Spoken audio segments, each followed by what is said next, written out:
We are counting down the 10 upgrades that secretly destroy your airplane's resale value.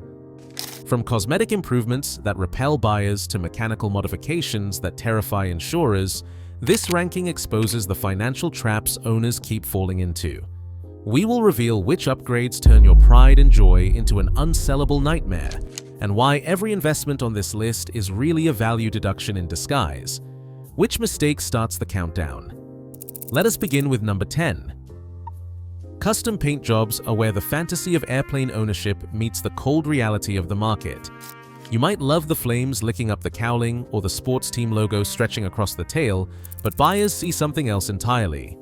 A bill of $12,000 to $22,000 just to erase your personality from the airframe. The math is brutal. On average, sellers with loud, unique paint schemes watch their planes sit 150 to 240 days on the market, then accept offers 15 to 25% below comparable stock aircraft. The reason is simple. Nearly every buyer factors in the full cost to strip, prime, and repaint the plane in a neutral color. There is no premium for your creativity, just a deduction.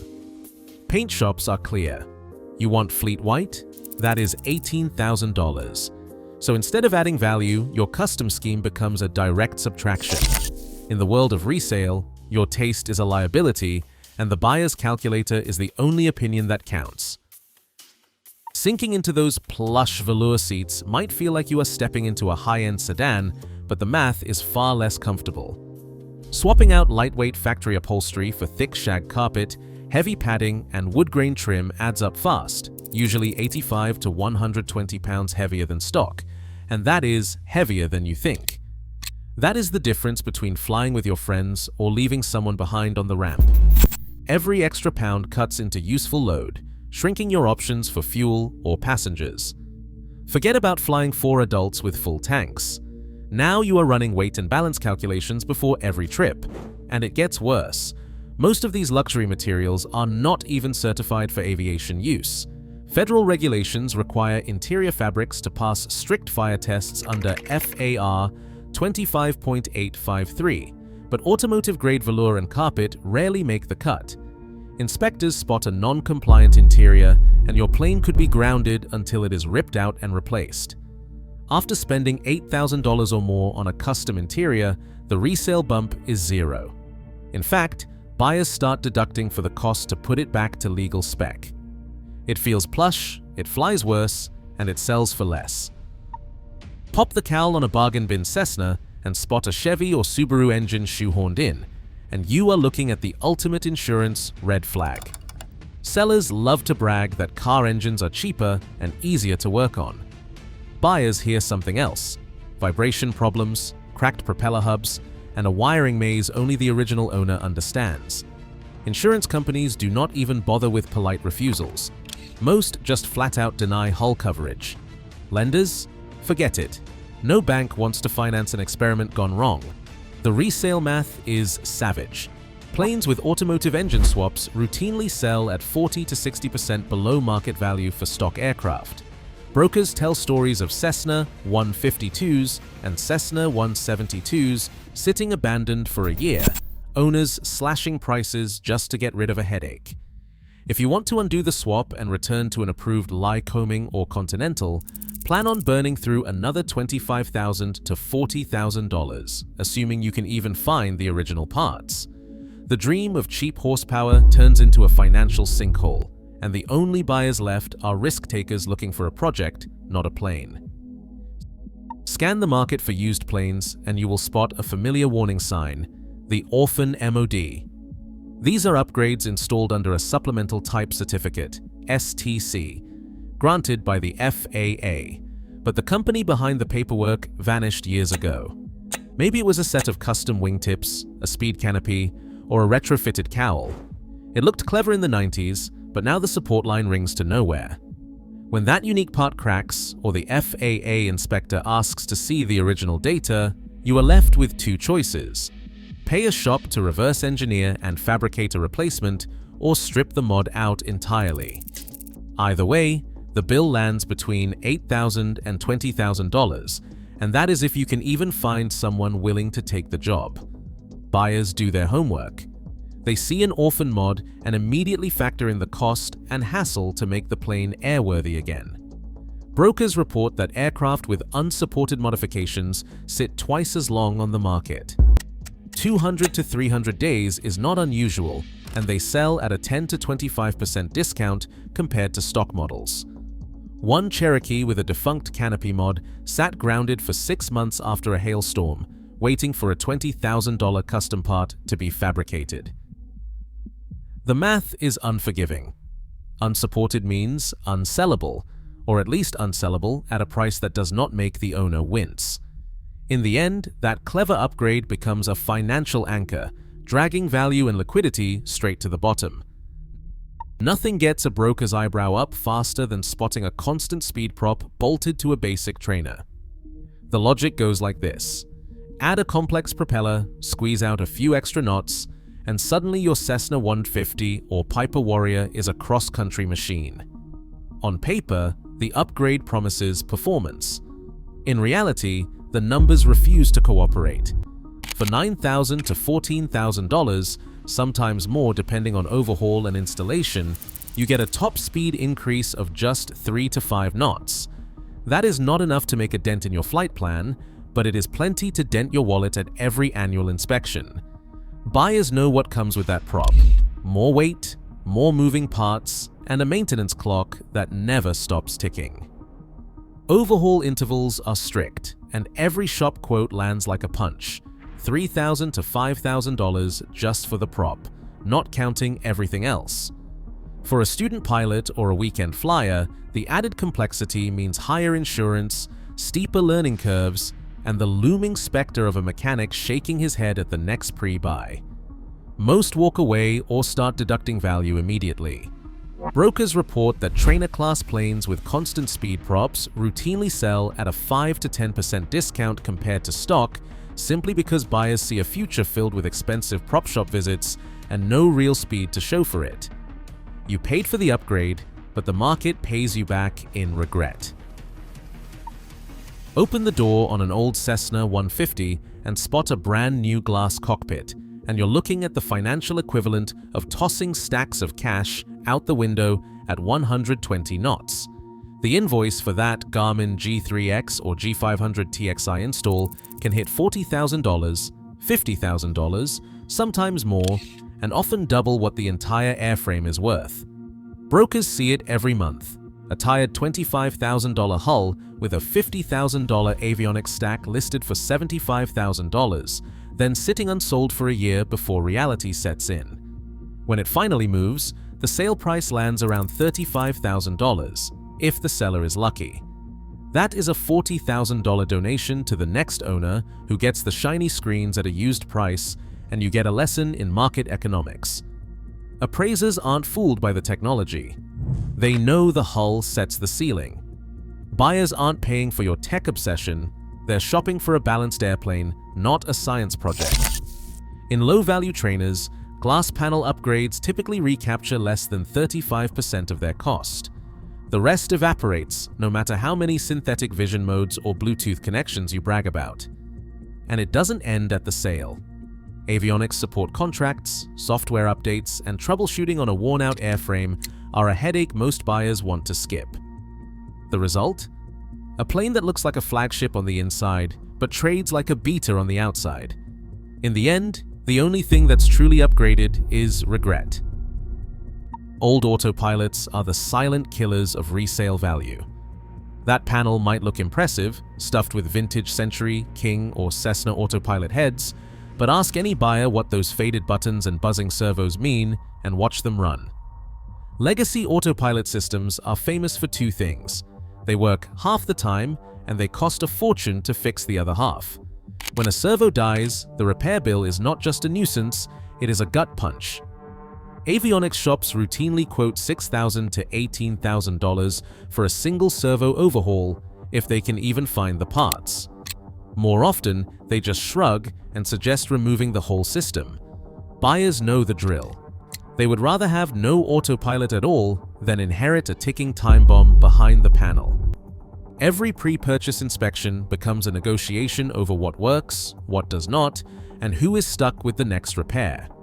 Even a partially functional system triggers deductions that go beyond the cost of removal, because nobody wants to gamble on 40-year-old electronics with no support and no guarantee. The result is that planes with legacy autopilots linger on the market, attract lowball offers, and force owners to eat the cost of removal or replacement.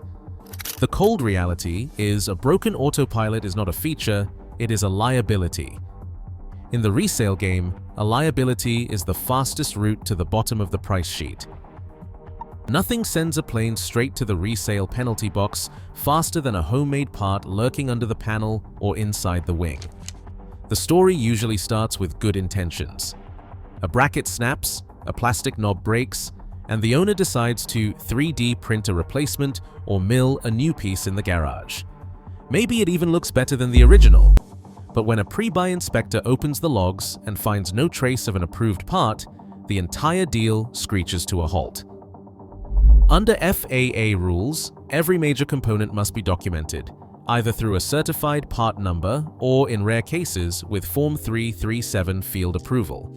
Without that paperwork, the airplane is officially UNR-worthy. No buyer, no broker, and certainly no insurance company will touch it until the offending part is removed and replaced with something that passes muster. The math is ugly. Removal and remediation can run anywhere from $4,000 to $8,000, depending on how deep the homemade fix goes. Sometimes it is just a matter of swapping a handle. Other times, the owner's creativity has spread like a virus. Custom brackets under the seats, 3D printed vent covers, even critical engine mounts. Each undocumented part is a red flag for the FAA and a flashing warning to any serious buyer. Brokers report that planes flagged for owner-produced parts often sit unsold for months, bleeding value with every listing update. The worst cases end with a grounded airplane and an owner forced to pay full price for certified replacements before the sale can even proceed. In the world of resale, missing paperwork is a deal killer. No matter how clever the fix, undocumented parts transform a flyable airplane into an expensive paperweight. The only path back to market is through compliance, and that means undoing every shortcut, line by line, until the logbooks are clean and the airworthiness certificate is safe from scrutiny. Nothing torpedoes an airplane's value faster than missing logbooks. In aviation, paperwork isn't just paperwork. It is the entire pedigree of the aircraft. Every oil change, every annual inspection, every upgrade, every squawk fixed or ignored is supposed to be written down, signed off, and archived. Lose that chain, and you lose the story and the trust behind the machine. Buyers and banks know it. No logs means no financing, no insurance, and no way to prove the engine or propeller hasn't blown past its time between overhauls. The result is brokers start slashing numbers. A missing set of logbooks triggers a 35 to 45% haircut off the market price, sometimes more. A Cessna 172 with a $60,000 asking price and a shoebox full of faded receipts might close at $36,000 if it moves at all. Reconstructing those records isn't cheap or quick. Expect to spend at least $5,000, sometimes much more, hunting down mechanics, chasing old invoices, and paying for new inspections just to satisfy a nervous buyer or a skeptical FAA inspector. And during that time, the plane sits. Days on market can double or triple, with each month ticking by as another reminder that missing paperwork is a silent, asset-wide disaster. Brokers have a saying, if it isn't written down, it didn't happen. Without logs, you're not selling an airplane, you are selling a mystery. In aviation, mysteries don't command a premium. They get discounted, ignored, or left to rot on the ramp while buyers move on to the next clean, documented machine. Moving a certified airplane into the experimental category is the nuclear option for destroying resale value. The moment the airworthiness certificate changes, the market dries up almost overnight. Most banks won't even look at a loan application for an X-certified experimental aircraft. 70% of lenders have blanket policies against financing these airplanes. Insurance companies, if they'll touch it at all, routinely hike premiums by 50% or more. For many buyers, that is the end of the conversation before it even starts. Operational limits hit next. A plane that once could fly anywhere, day or night, often faces new restrictions. No commercial use, special flight rules, and in some cases, bans on instrument flying. The FAA paperwork brands the aircraft, and that stigma doesn't wash off. Brokers report typical days on market stretching past a full year, with listings quietly aging out as buyers scroll right past. Even the few who are interested know the score. The price must reflect a permanent drop in utility and liquidity. The discount is at least 50%, sometimes more, compared to a similar plane with an unbroken certified history. Reversing the mistake is a fantasy for most owners. Returning to standard certification means a full teardown inspection, compliance with every airworthiness directive since the conversion, and mountains of paperwork. The bill can top $50,000 before the FAA even considers reinstating the original status, and that is if you can find a shop willing to take on the liability. Most owners give up and accept that their once marketable airplane is now a hobbyist's project, not a commodity. The logic behind the move is usually short-term savings, dodging a costly engine overhaul or slipping past a tough inspection. But the long-term cost is brutal. The buyer pool collapses to a handful of experimenters willing to live with the restrictions. The rest of the market, including flight schools, clubs, and serious private buyers, is gone. In the world of resale, this is the ultimate dead end. You haven't just lost value, you've erased it. That is why the experimental shift sits at the top of the list, the one upgrade that guarantees you'll never get your money back, no matter how good the plane looks or flies. Across all 10 upgrades, one pattern is clear. Customization kills liquidity. The more an aircraft reflects personal taste or undocumented changes, the faster its value sinks and the buyer pool evaporates. In aviation, deviation from the standard is not improvement, it is a liability.